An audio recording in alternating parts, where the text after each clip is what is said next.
This is Tom Fox. I would like to welcome you to a special 5-part podcast series, Integrity Matters, Assessing the Corporate Compliance Climate in 2021, brought to you and sponsored by K2 Integrity. In this 5-part exploration, I'm joined by Nizana Gabauer, who is an Executive Managing Director and Head of Investigations and Risk Advisory Practice for the Americas. She advises leaders in business, finance, and government on risk management, investigations, and compliance, and is recognized for her significant experience in anti-corruption and investigative matters in Latin America, Eastern Europe, the Middle East, and Asia, across every business sector. And Bob Brenner, who is the Global Co-Managing Partner and Chief Legal Officer at K2 Integrity.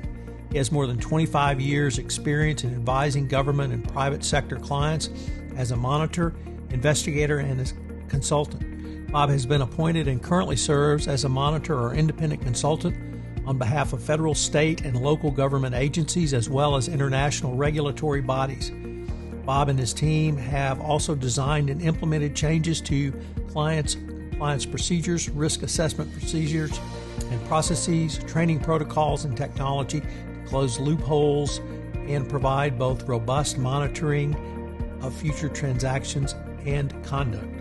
Over this 5-part series, we will assess the landscape resulting from the pandemic regarding compliance. We will consider what companies can expect from the new administration and its priorities. We will consider anti-bribery and anti-corruption compliance and enforcement in 2021. We will look at global trends impacting risk and compliance in 2021. And we will conclude with preparing your company for what is next. In this episode, I visit with Bob Brenner on the global trends impacting risk and compliance in 2021.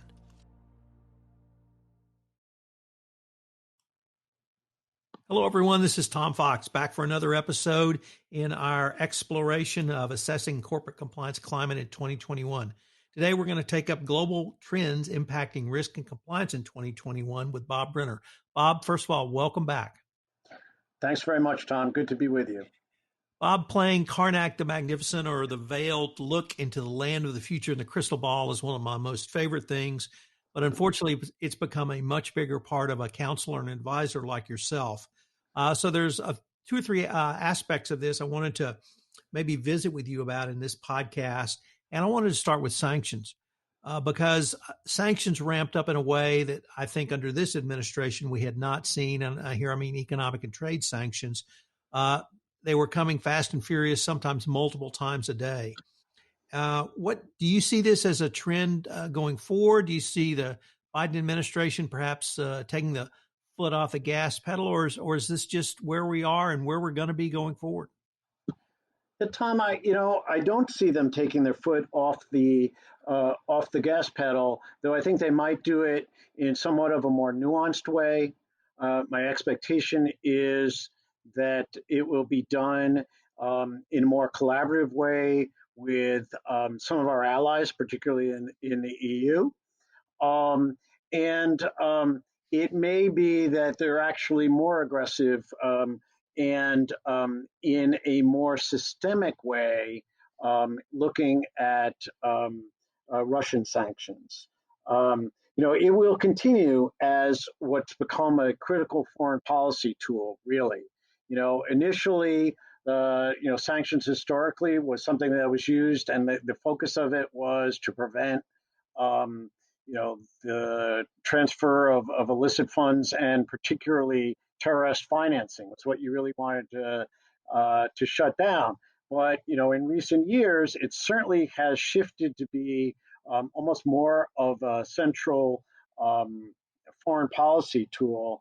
And so, I think some of the way in which it gets enforced will be tracking what we can expect with respect to foreign policy, which will be greater collaboration with our traditional allies, EU and UK.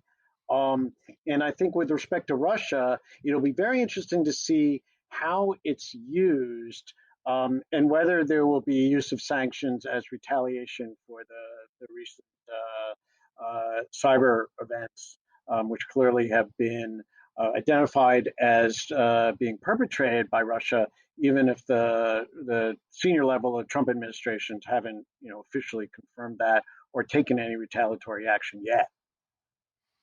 One of the agencies that really came to the forefront, I think, in many corporations' minds in the past 4 years, and I hope compliance practitioners, was CFIUS.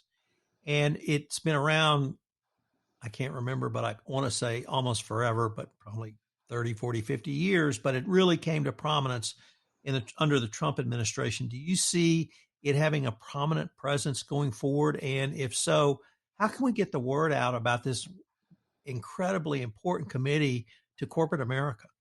Yeah, it's interesting. It was created in 1975, the original format by President Ford, which is pretty incredible.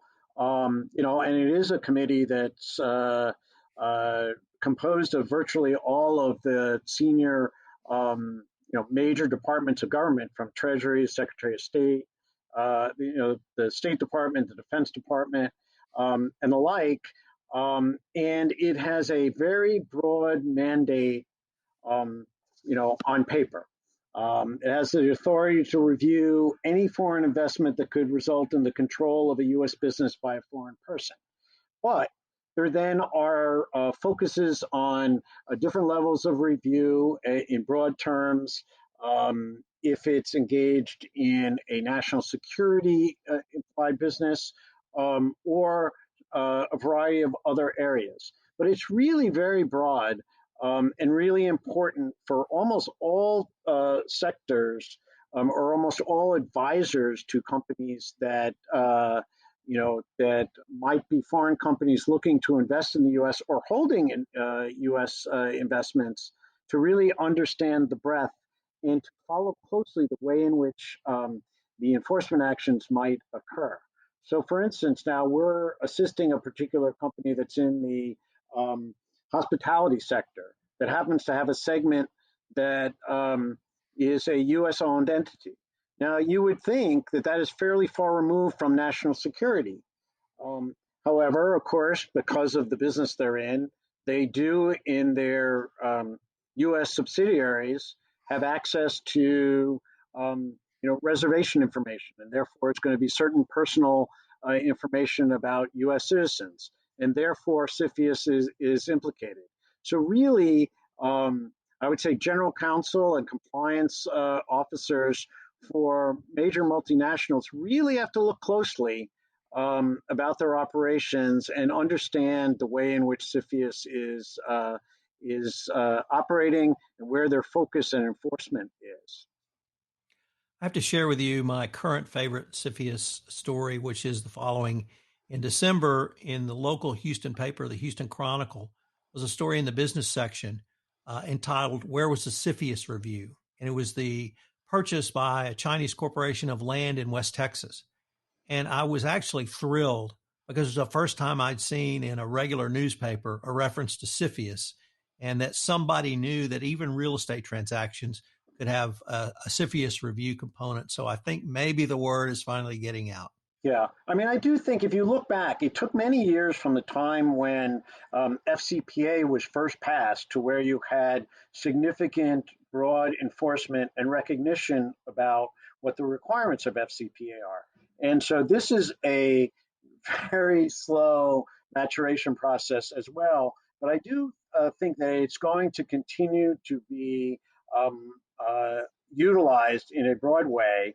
And it's interesting because this is one of those areas in which there might not be a notable difference, at least initially, between the approach of the Trump administration and the Biden administration with respect to China and investments by Chinese entities in U.S. assets. I would expect that there still would be very close scrutiny with respect to that, particularly um, as the Biden administration begins to have different kind of trade discussions with China than the Trump administration did. I think one of their levers will be the degree to which there is CFIUS scrutiny for foreign investment with respect to China. Well, let me pick up on your China point because you talked about perhaps more focused, targeted, or nuanced sanctions involving Russia around the hack in late, or I guess it was ongoing, but we discovered in late 2020. China has also been in the news under the Trump administration, with the Trump administration issuing an executive order in November regarding companies that had ties to the Chinese Communist Party or the Chinese military. We had some type of order, I'm not quite sure how to characterize it, requiring delisting of Chinese companies on U.S. stock exchanges. Some confusion around all those, but do you see targeted sanctions continuing around China in a perhaps even more robust manner, particularly after the recent events in Hong Kong? Yeah, I do think that there's going to be very close scrutiny of Chinese activity in this way. Clearly, the Biden administration is going to focus a bit more on human rights violations, and whereas the Trump administration really did not consider that very much with respect to how they were going to enforce sanctions, I do think that they will use that again as a lever, both with respect to changing Chinese activity there, or maybe restraining it with respect to both Taiwan and Hong Kong, and they'll use it again as a bargaining tool, I think, to some degree. Bob, in the first decade of this century, I traveled to China probably half a dozen times to do commercial deals, transactions with U.S. energy companies, with their Chinese counterparts. And there was a very robust commercial business back and forth. And it struck me that from the U.S. perspective, of course, it's a wide open market. From the Chinese perspective, they wanted our technology and some of our goods and services. Is that something that you continue to see, that commercial relationship between U.S. companies and Chinese companies, or is that something that may lessen because of some of these other considerations you've talked about? No, I don't think you can turn back the clock with respect to the need for U.S. multinationals to be able to, sell into China.